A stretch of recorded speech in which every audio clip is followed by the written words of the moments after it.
palabra. Son varios versículos, pero vamos a ir avanzando en estas escenas rápidamente. Marcos capítulo 8, y vamos a ir leyendo en porciones, pero vamos a estudiar hasta el versículo 26. Dice la palabra del Señor. En aquellos días, como había una gran multitud y no tenían qué comer, Jesús llamó a sus discípulos y les dijo: tengo compasión de la gente, porque ya hace 3 días que están conmigo y no tienen qué comer.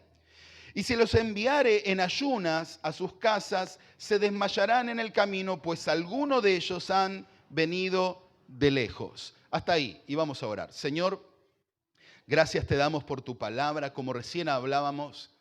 Señor, glorificamos tu nombre y te damos tantas gracias por darnos tu palabra, Señor. Toda nuestra confianza está puesta en tu palabra, está puesta en vos.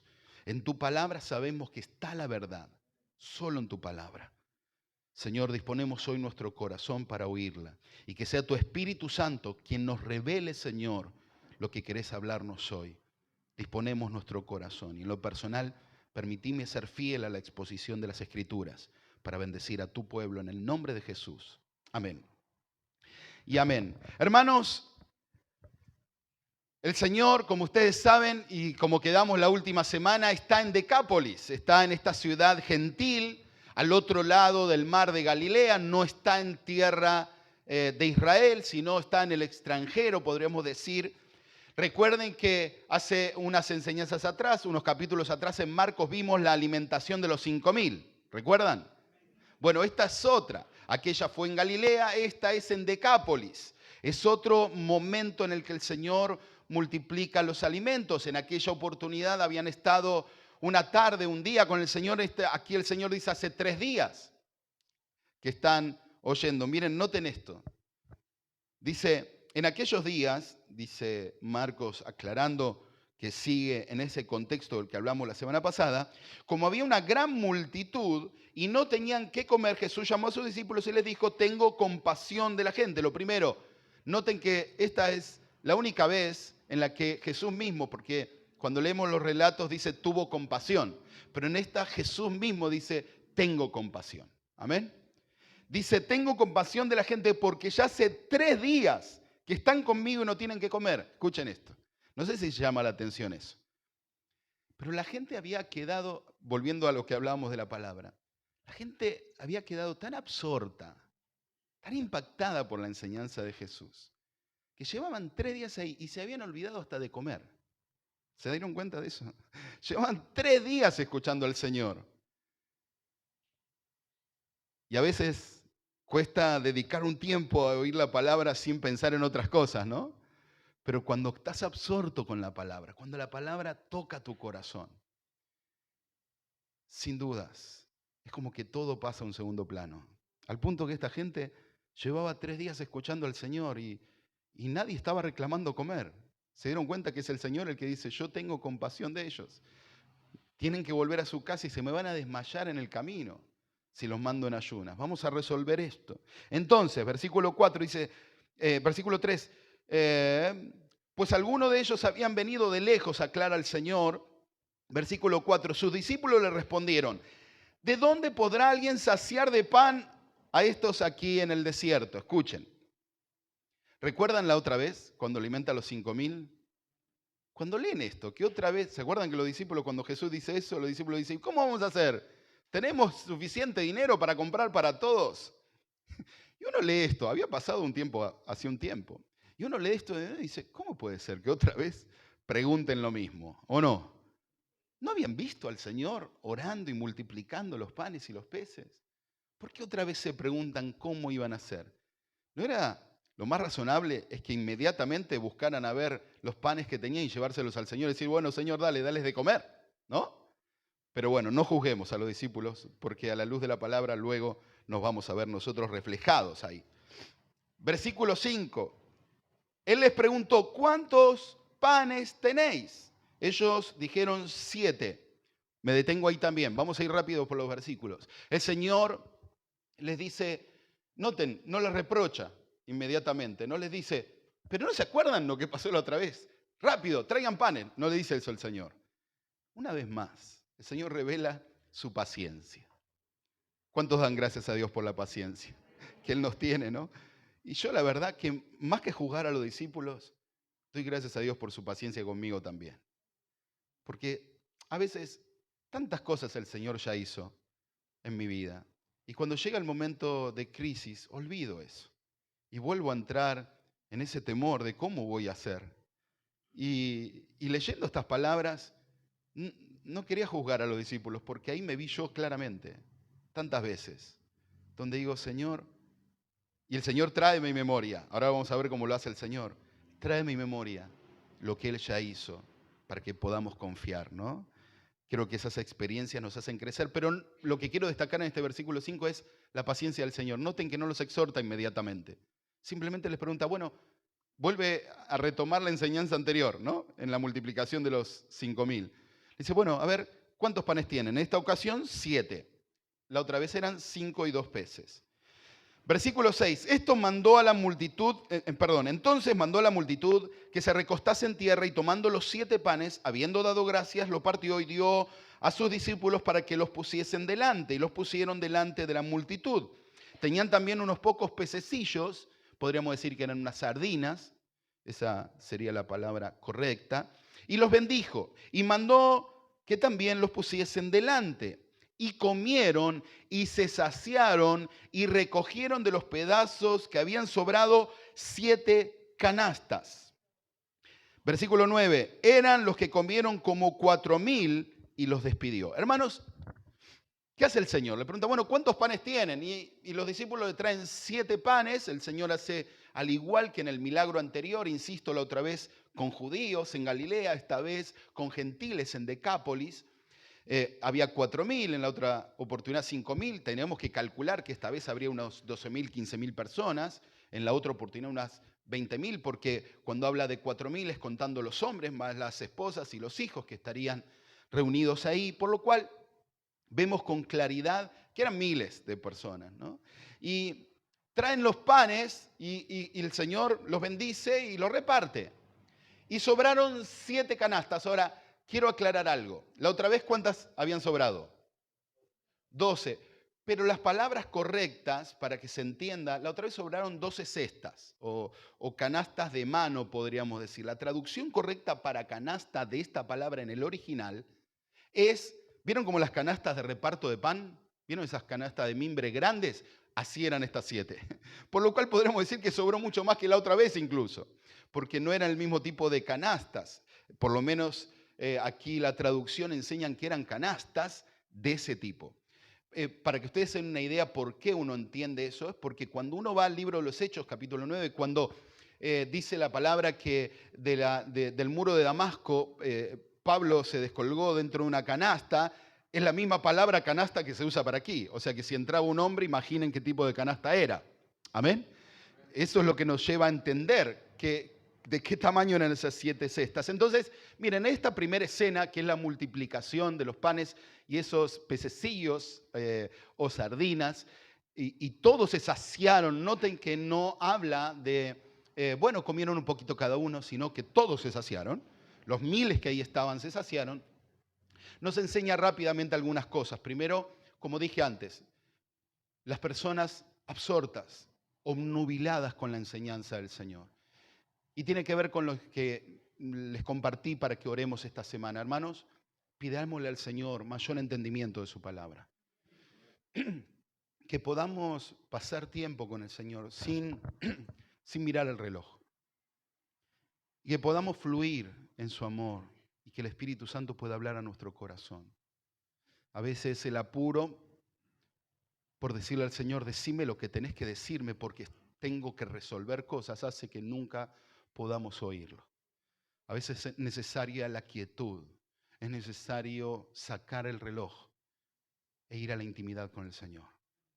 Yo diría más que a veces lo necesitamos siempre, pero mucho más cuando nuestra vida entra en un aprieto, en una situación límite.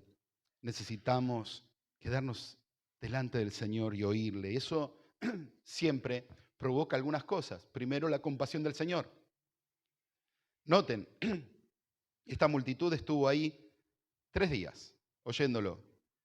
sus enseñanzas. Y el Señor dice, tengo compasión de ellos. Y lo segundo que quiero resaltar, como lo resaltamos en la alimentación de los 5.000, el Señor es compasivo. Amén. Él es compasivo con nosotros. Es un Dios amoroso. El Señor se compadece de su pueblo, hermanos. Ese es tu Dios y es mi Dios. Es un Dios compasivo, amoroso. No es lejano. Él conoce las necesidades de cada uno y Él las puede suplir. Amén.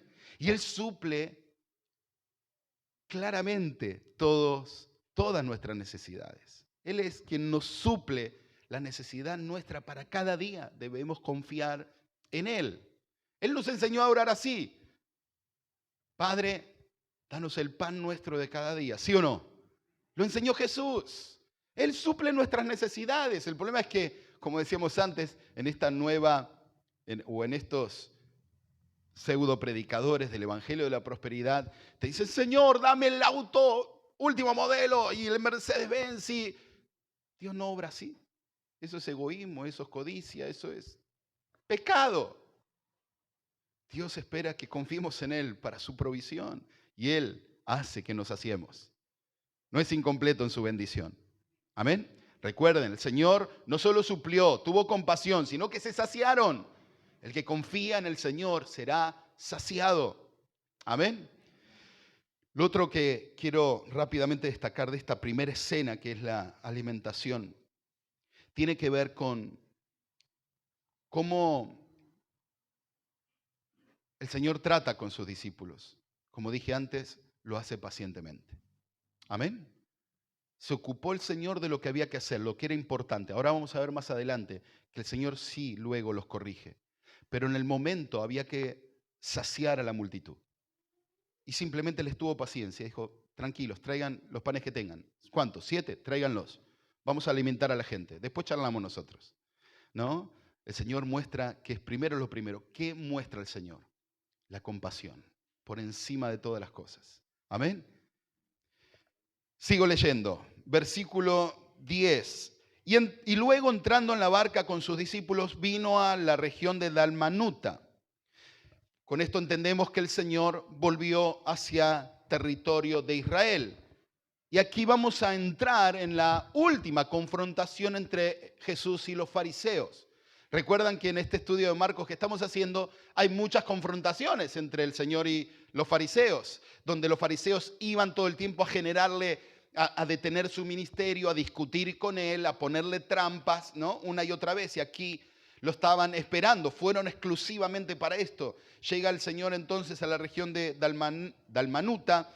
Versículo 11, vinieron entonces los fariseos y comenzaron a discutir con él, pidiéndole señal del cielo para tentarle. Versículo 12, y gimiendo en su espíritu dijo, ¿por qué pide señal esta generación? De cierto os digo que no se dará señal a esta generación. Y dejándolos, volvió a entrar en la barca y se fue a la otra ribera. Hay varias cosas interesantes que ver aquí. Lo primero, los fariseos iban a discutir con él para tentarle. La idea era provocarlo, era quitar al Señor del propósito. Amén. Obviamente no lo lograron y lo que comenzaron a decirles, danos una señal del cielo, ¿no? Ahora, lo que estaban diciendo con eso es, todo lo que sabemos y vimos que hiciste es insuficiente. Porque, recuerden, habían atribuido milagros del Señor al diablo, ¿no? Anteriormente. Lo que querían decir con eso es, mira, todo lo que vos haces aquí, eso lo puede hacer el diablo. Pero solo Dios puede dar una señal del cielo. Eso es lo que le estaban queriendo decir los fariseos al Señor ahí. Versículo 12 dice, y gimiendo en su espíritu. ¿Saben lo que hizo el Señor? Imaginen esto. La palabra es un suspiro desde el interior, es el original. Cuando le dijeron eso, danos una señal del cielo, lo que hizo el Señor fue cansado de los cuestionamientos, de la discusión. Y la respuesta para entender sobre esa señal del cielo Como ustedes saben, fuimos recorriendo un poco paralelamente a estos textos Juan capítulo 6, porque podríamos decir que es conforme y contemporáneo a ese momento lo que va pasando. Juan capítulo 6, versículo 31, el Señor dice, los fariseos están ahí en disertación y los que buscaban a Jesús, y viene cuando el Señor se anuncia como el pan de vida, dice, nuestros padres comieron el maná en el desierto, como está escrito, pan del cielo les dio a comer. Y Jesús les dijo, de cierto os digo, no os dio Moisés el pan del cielo, mas mi Padre os da el verdadero pan del cielo. Porque el pan de Dios es aquel que descendió del cielo y da vida al mundo.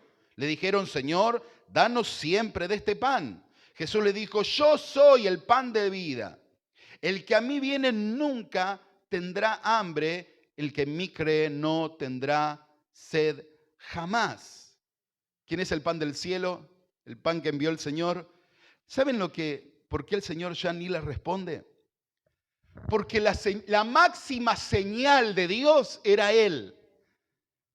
Él era la señal del cielo. No había otra señal mayor, ni el maná de Moisés, ni el fuego del cielo de Elías, nada. La señal más clara era Jesús. Y lo tenían ahí, y veían el poder y el obrar de Dios, y así toda esa señal no les alcanzaban. ¿Saben por qué?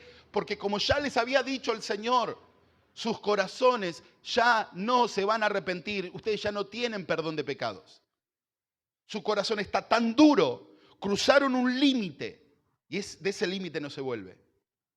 Tentaron a Dios y cruzaron un límite que ya no se vuelve. Un límite del que ya no hay arrepentimiento. Y es la dureza del corazón. Y Jesús lo deja claro con su actitud. Gimió en su espíritu, o sea, suspiró desde su interior. ¿Por qué pide señal esta generación? Cuestiona, pero no se lo dice a ellos. De cierto os digo que no se dará señal a esta generación. Ya la tuvieron. No hubo otra generación en la historia de la humanidad que tuviera una señal más clara que la que ellos estaban recibiendo. Ninguna otra. Los anteriores a Cristo, los profetas, el pueblo, miraba por fe hacia adelante. Nosotros hoy miramos por fe hacia la cruz, hacia atrás. Ellos lo tenían ahí. Mayor señal no van a recibir ninguna, dice el Señor. Y noten el versículo 3, y dejándolos, volvió a entrar, eso es en el original, abandonándolos. El Señor les dio literalmente la espalda. Se acabó con ustedes. Y van a ver que ya no hay confrontaciones. La próxima es simplemente para que maten, condenen y maten al Señor en la cruz. Obviamente el Señor entregando su vida, no ellos matándolo, pero sí ellos buscando asesinarlo. Ya no hay más debates. Entonces, ¿qué enseñanza tomamos en esta escena? Hermanos, cuidado con esperar más señales para creer. Ya están todas las señales. Aquí están reveladas. Aquí están todas las señales. Es por la fe. ¿Amén? ¿Recuerdan las 5 solas? Solo por la fe. Sola escritura, solo la palabra. Hermanos, necesitamos caminar por fe en el Señor, confiando en toda su palabra y nada más. No necesitamos. Ahora, si el Señor nos da señales, gloria sea al Señor. Gloria sea al Señor. Si Él hace un milagro, gloria sea su nombre. Pero no creo por eso. Miren, hermanos, yo no sé cuántos de ustedes, los que tienen algún tiempo caminando en el Señor, estarán de acuerdo conmigo. Probablemente aquí mismo nos ha pasado. Oramos. Dios hizo un milagro y alguien se sanó o restauró una familia o lo bendijo o le dio un trabajo o cosas que le pedimos al Señor. El Señor da esas señales de misericordia a través de sus milagros y muchas de esas personas hoy no están participando de la iglesia, no caminan firmes en el Señor. Y uno dice, pero ¿cómo no recibieron la señal? Es que la señal más importante no la pudieron reconocer. Vos podés recibir miles de milagros, pero si no crees en la Biblia, no estás en Cristo. Esta es la señal. Jesús es la señal. Amén. Y toda la Biblia nos revela al Señor. Pero el Señor le deja en claro entonces, volviendo al punto, no habrá señales para esta generación. Ya no la necesitan. Versículo 14. Noten lo que hace el Señor, y ahora vamos a entrar en la recta final, donde vamos a ir viendo algunas escenas más, pero empieza, y van a entender por qué vamos a ver hasta el versículo 26, porque todo está unido con un mismo propósito. Versículo 14. Habían olvidado traer pan y no tenían sino un pan consigo en la barca. Y les mandó diciendo, mirad, guardaos de la levadura de los fariseos y de la levadura de Herodes. Y discutían entre sí diciendo, es porque no trajimos pan. Hasta ahí nomás. ¿Qué pasa? Les cuento. Otra escena. Recuerden, el Señor los abandonó a estos fariseos. Y si leemos el texto paralelo de Mateo, que es en el capítulo 16 de Mateo, había saduceos también. De hecho, ahora el Señor también los va a mencionar. Aquí Marcos solamente menciona a los fariseos y a la levadura de los fariseos y de Herodes, pero también menciona en Mateo a la levadura de los saduceos. Pero el Señor deja a los fariseos, se sube a la barca y ¿qué hicieron los discípulos? ¿Cuántas cestas habían sobrado? 7 grandes. Bueno, se llevaron un solo pan. Se fueron de viaje con un solo pancito. Y ahí estaban discutiendo, dice, habían olvidado traer pan. Ahora vamos a ver que quedaba uno solo. Y no tenían sino un pan consigo en la barca. Y venían discutiendo por eso. ¿Se imaginan la discusión? Pedro, yo te encargué que fueras vos el que agarrara los panes. No, yo le había dicho a Jacobo, me imagino la discusión, ¿no? Y estaban ahí discutiendo ellos por el pan. Estaban preocupados, y yo los entiendo, porque no sabían cuánto más iba a durar el viaje y la travesía, y estaban sin comer. Y venían de trabajar fuerte. Así que imagino, estos hombres necesitaban estar bien alimentados y les preocupaba esta situación. Y a cualquiera de nosotros, créanme, nos hubiera preocupado de la misma forma y probablemente estaríamos discutiendo de la misma forma, arriba de la barca. Y el Señor, en medio de esa discusión, les dice, escuchen, mirad, guardaos de la levadura de los fariseos y de la levadura de Herodes. Hermanos, sumemos a los saduceos, que también los menciona el Señor en Mateo. Miren, ¿a qué se refiere la levadura? Ustedes saben, la Biblia nos toma el ejemplo de la levadura como algo que corrompe, ¿no? Un poco de levadura leuda toda la masa. Un poco de algo malo daña todo, ¿no? Es como que es el ejemplo que el Señor está dando de la levadura. Ahora, ¿por qué les dice esto? Vamos a entender el contexto espiritual y luego lo que estaban entendiendo los discípulos. Miren, hermanos, lo que el Señor les está diciendo luego de esa confrontación con los fariseos es cuidado con la contaminación. Cuando habla de los fariseos es del legalismo. Y luego, cuando nombra a los saduceos, que era otra secta judía, que eran al contrario de los fariseos, estos eran como liberales, ¿no? De hecho, sacaban cosas de la Biblia, cambiaban el contexto, no creían en toda la autoridad del Antiguo Testamento. Bueno, una secta. Y el Señor les está mostrando ahí algunos extremos. Cuidado de contaminarse de legalismo. Cuidado de contaminarse de liberalismo. Y cuidado, cuando habla de Herodes, habla de los herodianos. ¿Se acuerdan que lo enseñé hace tiempo atrás? De los que podríamos llamar a los judíos políticos, ¿no? De la mundanalidad. Lo que el Señor está resumiendo en eso es cuídense de contaminarse de legalismo, de liberalismo y de mundanalidad. Les está diciendo, cuidado, porque un poco de eso en sus corazones lo contamina todo. Ustedes sean fieles a la palabra. Sean fieles a mi enseñanza. Escuchen lo que yo enseño. Todo esto que estamos leyendo aquí tiene un propósito central. El Señor está capacitando a esos hombres que están con Él. La alimentación de las multitudes fue para enseñarles a ellos. La confrontación con los fariseos fue para enseñarle a los discípulos. Esta charla fue para enseñarles a ellos y lo que vamos a ver luego, el milagro que viene después, es para enseñarle a los discípulos. Porque el Señor estaba formando la base de su iglesia. Amén. Ahora, les está diciendo, ellos están discutiendo por pan, ¿recuerdan?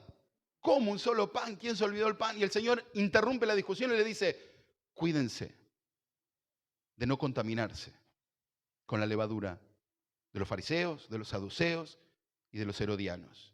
Cuidado. Y esto, enseñanza para nosotros, hermanos.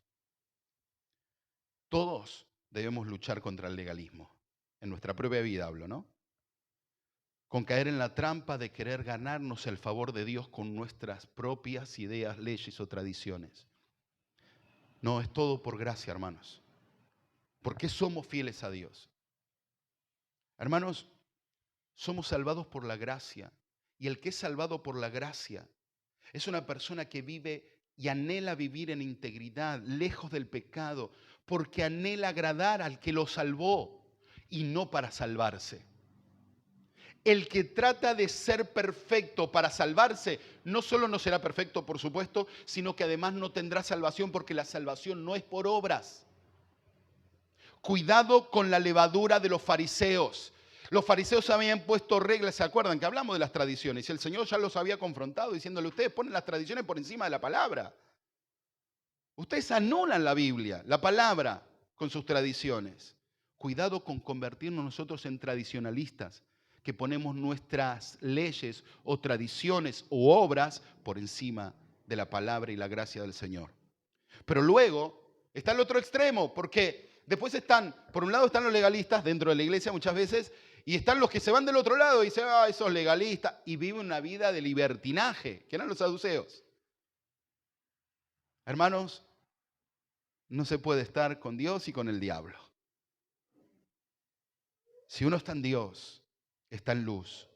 Si uno no está en Dios, está en tinieblas, pero no hay un término medio. Amén. Cuidado con esa mirada liberal de las Escrituras, donde todo vale, Dios me entiende, Dios me ama así. Dios te ama así para cambiarte, no para dejarte como estás. Pero luego también le dice, cuidado con la levadura de Herodes o de los herodianos, y eso habla del mundo. Hermanos, los creyentes, la Biblia en este asunto es clara. Estamos en este mundo, pero no somos de este mundo. Dice Romanos capítulo 12, versículo 2, no nos amoldemos a este mundo, renovemos nuestro entendimiento. Amén. En el Señor, todo el tiempo, no nos amoldemos, no somos de este mundo. Y el Señor se lo está diciendo, cuidado con esa levadura, un poco de mundo, un poco de este mundo caído en tu corazón, lo contamina todo. Se extiende como una raíz. Amén. Cuidado, el Señor está siendo claro con sus discípulos y es para nosotros. Cuidado, un poco de eso arruina todo. Dice el libro de Santiago que el que es amigo del mundo automáticamente se convierte en enemigo de Dios. No hay una opción media. O amigo de Dios o amigo del mundo, el Señor es claro. Yo sé que ese texto muchas veces no se lo predica, se lo deja a un costadito en la iglesia para que nadie se ofenda. Bueno, hermanos, está en la Biblia. ¿Lo sacamos? ¿Si nos molesta? No, el Señor o es todo de Él o no somos nada de Él. Amén. Amén. Y el Señor se lo está diciendo, un poco de esa levadura, tengan cuidado con un poco de eso. Pero noten la respuesta de los discípulos. Y vamos a ver cómo estaban cegados en esto. Versículo 16. Y discutían entre sí diciendo, es porque no trajimos pan. Escuchen. Y esto nos enseña algo. Vuelvo al punto. Discutían por la falta del pan. ¿Sí? ¿Está bien? ¿Me siguen? Discutían entre ellos por la falta de pan. Y el Señor les dice una enseñanza espiritual. Le dice, cuídense de la levadura de los fariseos, de Herodes. Y los discípulos, ¿qué razonamiento hacen? Estaban tan metidos en el problema de que no tenían pan, que dice, nos está diciendo eso por el pan. Relacionaron levadura, pan, es eso. Pero el Señor estaba yendo a otro punto. Luego lo vamos a ver en el texto paralelo de Mateo. Pero dice, versículo 17, y entendiéndolo Jesús les dijo, ¿qué discutís? ¿Por qué no tenéis pan? ¿No entendéis ni comprendéis? Aún tenéis endurecido vuestro corazón. Teniendo ojos no veis y teniendo oídos no oís y no recordáis. Versículo 19. Cuando partí los 5 panes entre los 5.000, ¿cuántas cestas llenas de los pedazos recogisteis? Y ellos dijeron 12. Y cuando los 7 panes entre 4.000, ¿cuántas canastas llenas de los pedazos recogisteis? Y ellos dijeron 7. Y le dijo, ¿cómo aún no entendéis? Algunas cosas rápidas, hermanos, más allá de la enseñanza espiritual en cuanto a la levadura. lo que el Señor les está diciendo es, ahora sí, ¿recuerdan que dije la paciencia al principio? Cuando le dicen otra vez, ¿cómo vamos a hacer para alimentar a todos? Y el Señor no les dice, pero ¿no se acuerdan lo que pasó la otra vez? No se lo dice en el momento. El Señor va directamente a resolver el problema. Hay que darle de comer a la gente. Después les voy a enseñar. Y están discutiendo en la barca por el pan, porque no llevaron pan. Y están preocupados por eso. El Señor les da una enseñanza espiritual. No la entienden. No entendían el concepto de lo que el Señor... Pensaban que el Señor les estaba diciendo eso por la falta de pan. Y el Señor dice, pero ¿cómo no entienden todavía? Tienen ojos y no ven, tienen oídos y no oyen. Pero la palabra de esperanza para los discípulos, diferente a cómo trata el Señor a los fariseos, aquí la clave está en que les dice, versículo 21, les dijo, ¿cómo aún no entendéis? Eso quiere decir que todavía no, pero lo van a entender. Amén. El Señor está formando los hermanos. Y ahí estamos nosotros también. Amén. Ahí estamos nosotros. El Señor nos está formando. Por eso, cuidado. Yo a veces escucho que se los critica mucho a los discípulos, pero había que estar ahí. Y si miramos nuestra vida, nos damos cuenta que esos mismos errores cometemos nosotros hoy. ¿Cuáles errores? El Señor le dice, pero escúchenme, ¿qué pasó cuando había 5.000 para alimentar? ¿Qué hice? No los partí y se alimentaron todos y sobraron. ¿Cuántas sobraron aquella vez? 12. Y ahora, cuando había 4.000, no hicimos lo mismo. ¿Y cuántas sobraron? 7 canastas. 12 cestas, 7 canastas. Les hace recordar y poner la memoria en lo que había pasado. Otra vez estaban discutiendo porque tenían un solo pan, pero tenían ahí el proveedor del pan. El que había multiplicado para alimentar 20.000 personas en una oportunidad y 15.000 en la segunda. Y siguen discutiendo por eso. ¿Qué? No lo entienden, les está diciendo el Señor. Todavía no. Aún no. Hermanos, llevémoslo a nuestra vida como enseñanza rápida. ¿Cuántas veces, hermanos, nos encontramos en un momento de crisis y nos olvidamos de lo que el Señor ya hizo tantas veces?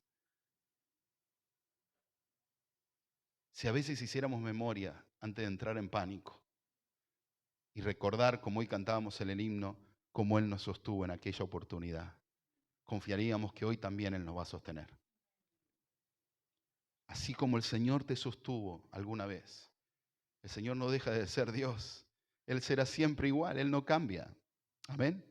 Y vos seguís siendo su hija o su hijo. Él no te va a abandonar. Y el Señor lo está enseñando aquí. Se lo está diciendo a sus discípulos, hagan memoria, por favor. Recuerden, ¿no saben delante de quién están? Y yo no sé si ahora en particular estás viviendo un momento difícil de tu vida y entraste en pánico y te estás preguntando como los discípulos, ¿qué voy a hacer? Solo hay un pan, ¿no? Yo te invito hoy a que ores al Señor, pero que también hagas memoria. Si tenés un caminar con Cristo de algún tiempo, seguramente vos y yo, hermanos, coincidimos en que hemos visto su mano tantas veces. El Señor nos ha ayudado tantas veces. Él nos ha provisto tantas veces. Él nos ha perdonado tantas veces. Él nos ha librado de situaciones inesperadas que nos sorprenden tantas veces. Él ha sido siempre fiel. Dios es siempre fiel, hermanos. Y lo que Jesús les está diciendo a los discípulos es, ¿dejé yo de ser fiel? Cuando hubo necesidad, no lo hice. ¿No vieron ya 2 oportunidades en las que hubo necesidad y fui el quien proveyó? ¿Por qué ahora no les voy a hacer con ustedes? ¿Por qué tienen temor? Hagan memoria, por favor.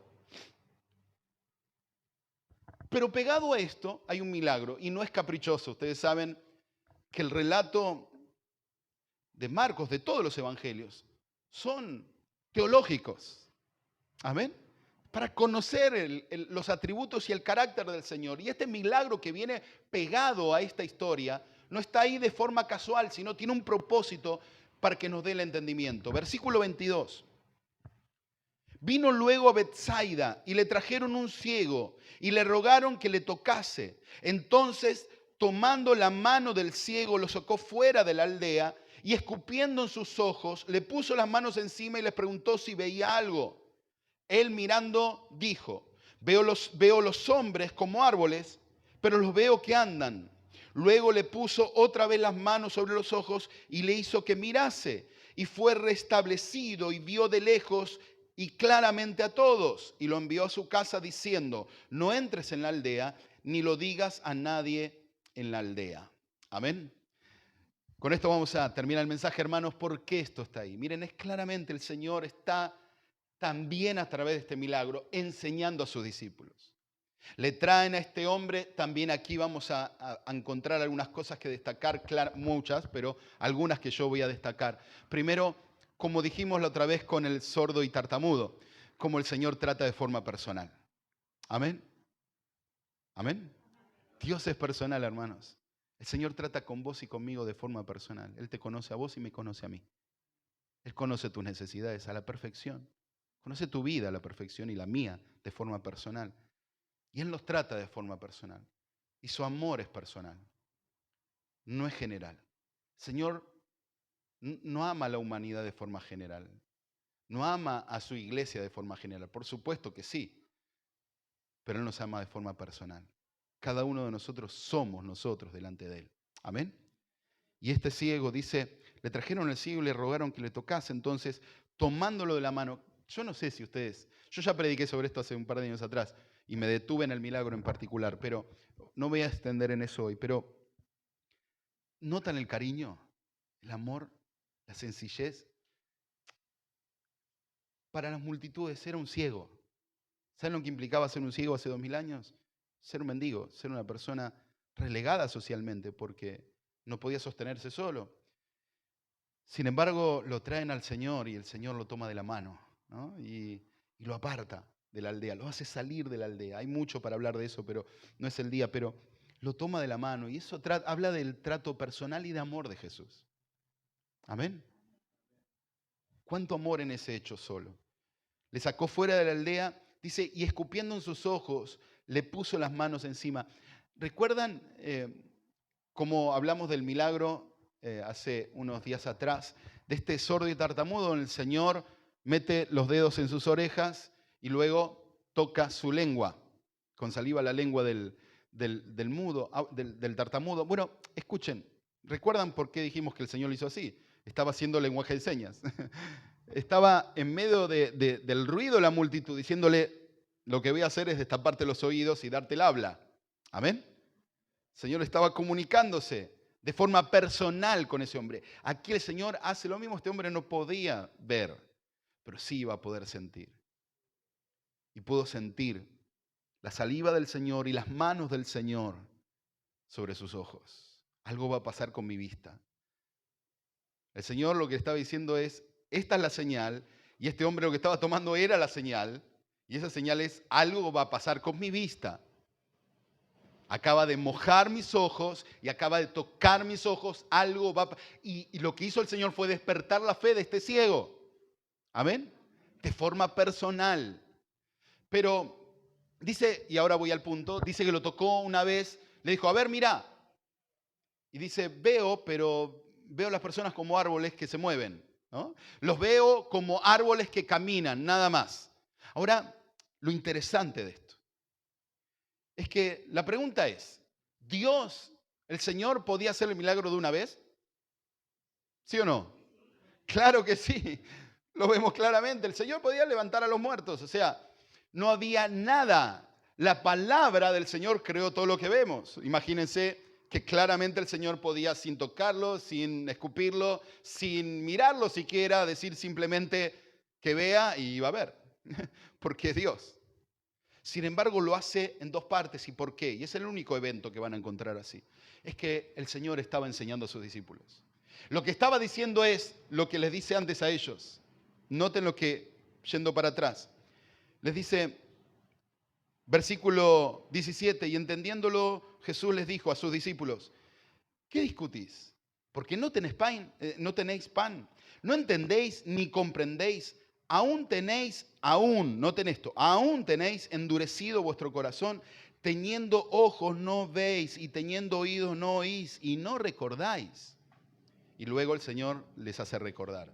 Entonces, ¿qué hizo? Les hizo recordar los milagros y ahora les está diciendo, ven, esto es lo que está pasando con ustedes. Todavía ven borroso, pero ven. Luego verán. Perfecto. Amén.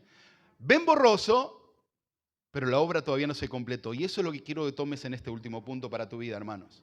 La mano del Señor vino sobre tu vida y Él abrió tu entendimiento. Pero la palabra del Señor nos dice que el que comenzó en nosotros la buena obra, la perfeccionará hasta el día de Cristo. Dios está perfeccionando tu visión y tu conocimiento de Él. Amén. Y si algunas cosas todavía las ves borrosas, por eso oramos esta semana, Señor, danos más entendimiento de tu palabra. Por eso oramos 15 días seguidos, Señor, queremos conocerte más. Porque tiene que ser nuestro anhelo ver cada día con mayor claridad. Y eso se completará en el día de Cristo de forma perfecta. Todavía no ha llegado ese día, aunque Él regresará. Hermanos, toda esta enseñanza que hoy quería compartirles, aunque son varios textos, están ligados todos a un mismo sentido. Necesitamos crecer en el entendimiento del Señor. Amén. Necesitamos crecer en nuestra visión correcta de nuestro Señor. Pedirle al Señor que Él abra nuestro entendimiento. Poder crecer en el conocimiento de Él para ver, como terminó viendo este ciego, dice, luego puso otra vez las manos sobre los ojos y le hizo que mirase y fue restablecido y vio de lejos y claramente a todos. Hermanos, culmino diciéndote esto, mira, hay muchas cosas que quizás todavía conoces en parte. Hay muchas cosas que hoy no entendemos, pero lo único que puede abrir tu visión para ver con claridad es Dios. Solo Dios. Y claramente no estoy hablando de la visión física, sino espiritual. Él es el único que te puede dar entendimiento. Como dije antes, la palabra aún que usa el Señor para con los discípulos quiere decir todavía falta. Pero no está perdido esto, al contrario, están creciendo. Amén. No te sientas mal por todavía algunas cosas, no entenderlas o aún fallar, como los discípulos que todavía no habían podido comprender del todo esto, sino más bien seguían anhelando estar con el Maestro. Los discípulos siguieron ahí con el Maestro. Él los siguió formando. Amén. Culmino diciéndote en Mateo 16, en el texto paralelo, es interesante ver cómo entendieron, por lo menos parte de la enseñanza. Mateo 16, 12, no lo dice Marcos, pero sí lo dice Mateo. Mateo 16, 12 dice, entonces entendieron que no les había dicho que se guardasen de la levadura del pan, sino de la doctrina de los fariseos y de los saduceos. ¿Qué quiere decir eso? Entendieron. En parte empezaron a entender. Amén. Empezaron a entender. El Señor te abre el entendimiento. Amén. Oramos. Te invito a estar de pie. Antes de orar y con todos de pie, quiero decirles algo. Si alguien todavía en su vida siente que está sin Cristo, hermanos, si alguno, amigos, amigas, si alguien en su relación con el Señor sabe que todavía no le ha rendido su vida al Señor, no endurezca su corazón. Pídele al Señor que le perdone, que le limpie y comience a caminar con Él. Este es el día de venir a Cristo. Él es el pan de vida. Quiero decirles, si alguien todavía no ha venido al Señor, no espere más señales. Las señales han sido dadas. Cuidado con cruzar esa barrera que endurece el corazón de una forma definitiva. Este es el día de venir a Cristo. Amén. Y mis hermanos en la fe, este es el día de poner nuestro corazón una vez más en las manos del Señor y decirle, Señor, dame entendimiento.